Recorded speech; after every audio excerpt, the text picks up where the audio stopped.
Good afternoon. It's late June. The title of this video is The First Guy Ever Stabbed. Okay? And like I always say, why do you need glasses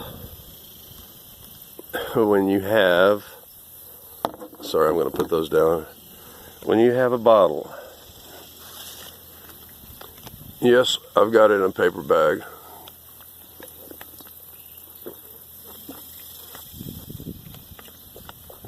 To keep it cool. And before I start, I want to remind the Yankees, who make up a large portion of my subscribers, last night y'all were saying it was going to get to 98 degrees today, all you global warming freaks, in the New York, New Jersey area. Well, it's now about 3:30 your time, and guess what? It's the same temperature and humidity here as it is there. And this is Texas. This is a cool day. This month alone, we've already had one night that was 67, a bunch of nights that were 68, 69. When I went to bed last night, it was 70, and it got, I know it hit 69 before, right around sunrise. So, this is the peak heat of the day, and it's only like 87 degrees. Actually, we're like only one temperature. Actually, by now, it's, I'm sure there, anyway. I'm going to try to make this fairly short. This is primarily about a person's ability to judge. I'll remind all of you that I've told you in many previous videos that I am genetically superior to almost all of you on this planet. Very few of my kind exist, remain. You know, big skulls, 28 teeth, etc. I want to remind you that I began walking and talking at 6 months of age. My memory begins at 6 months of age, and by the time I tell this story, I'm 30 months old. I remember, because we were about to move over, because, anyway,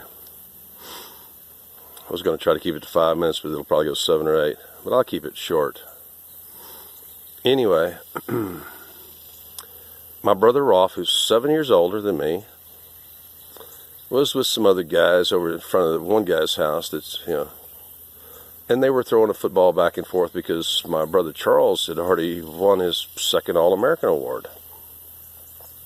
So Rolf was already, you know, the whole, you know, we were, you know, even though I grew up in the Germantown in the city over that way, we went from, actually my dad wasn't doing well. That was actually the financial low point in his entire history, because 2/3 of his stomach was ulcerated and was about to be cut out.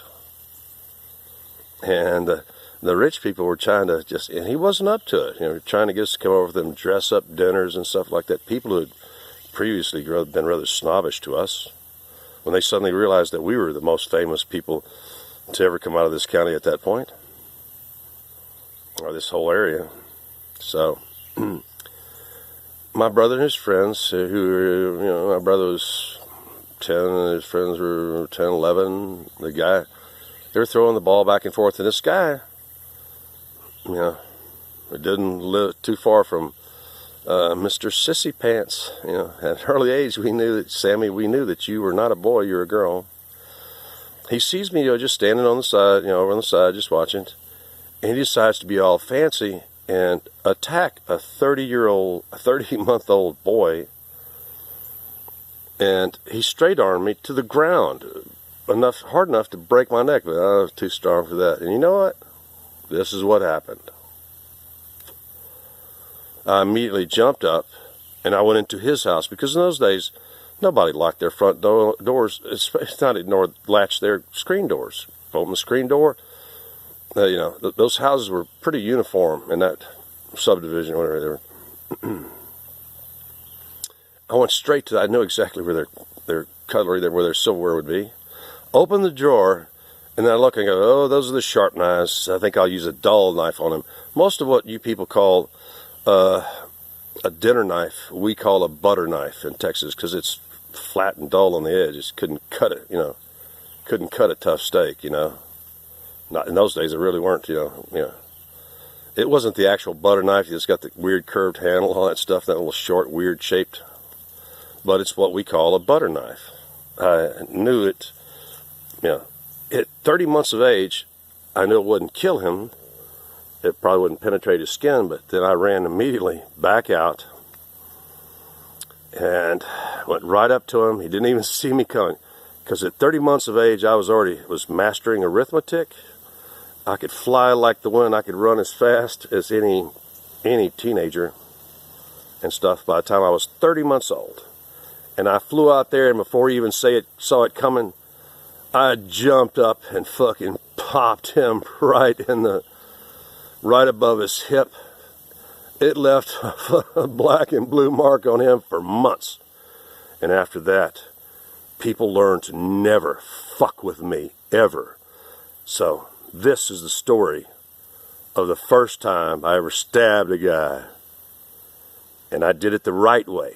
Nobody said shit. The people that were watching knew that this kid had done wrong, and I came out and settled the score immediately.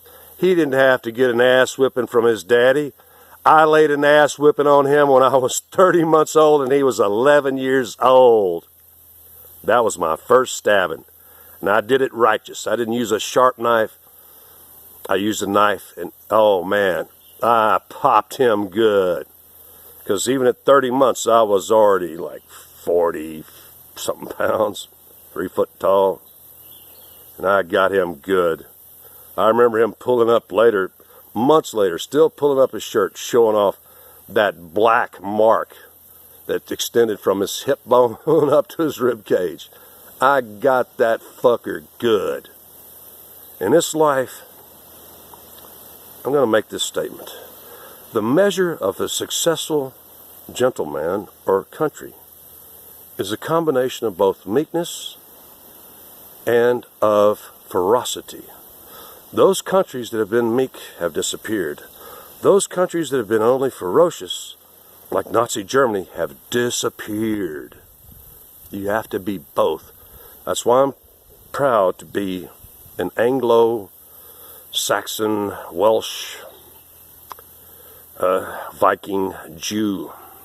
I come from civilized people who have both civility and ferocity. That's what you need in this life. I think I'll dedicate this to Donald Hill. I'll send you a link right away, Donald.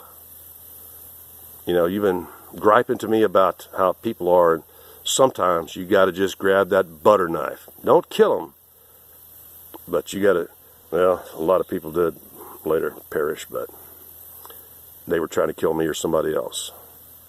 So that's the secret to success, is a combination of meekness and civility, politeness, which in the town today, that's why I'm sweating a little bit, is people were so sweet to me today, and then the moms and the kids, hey, there's Santa Claus. All this guy, it was so cool. And there were, I caught elderly, beautiful women. There were several times staring at me in adoration of seeing an actual Jew and just dying to talk to me. Beautiful women, you know, wealthy women and stuff. So anyway, this is the story of my first stabbing, and where I learned about the combination of, like my parents, of meekness and ferocity. Later.